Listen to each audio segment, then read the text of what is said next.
শেখ আহমদুল্লাহ এই যে বিয়ের ব্যাপারে, পালায় বিয়ে করার ব্যাপারে একটা ফতোয়া দিয়েছে, সুন্দর।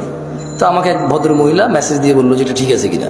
আমি বললাম হ্যালো, আহমদুল্লাহ সাহেব উনি বক্তব্য দেয় আকিদাগত মাসলা মাসাইল বিষয়ে অনেক কিছুতে দ্বিমত থাকবে আমাদের, কিন্তু আসলে কিন্তু মানে আমি জামশেদ মজুমদারের জায়গায় ওনাকে জাজ করা কঠিন আমার জন্য, উনি অনেক জ্ঞান রাখে। তো এই হিসেবে ধরেন, এই জন্য আমি বলি যে ফতুয়া নিজেরা নিজে দিবেন। কারা কে দিবেন? ফতুয়া দেওয়ার জন্য নলেজ লাগবে। কি লাগবে?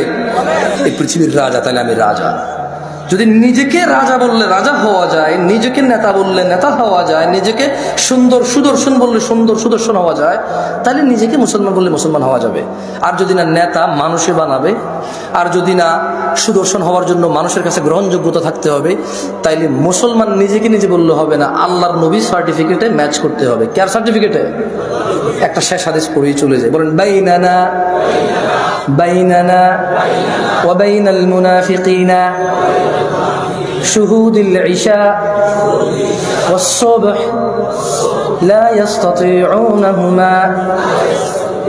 আল্লাহ নবী সাল্লাল্লাহু আলাইহি ওয়াসাল্লাম বলছে যে আমাদের মধ্যে মানে মুসলমানদের এবং মুনাফিক এদের মধ্যে পার্থক্য হচ্ছে এরা ঈশা আর ফজরের নামাজ উপস্থিত হতে পারে না, এদের জন্য খুব কঠিন। আকুলু কওলি হাযা ওয়াস্তাগফিরুল্লাহ লি ওয়া লিসাইরিল মুমিনিন ফাস্তাগফিরুহু ইন্নাহু হুয়াল গফুরুর রহিম।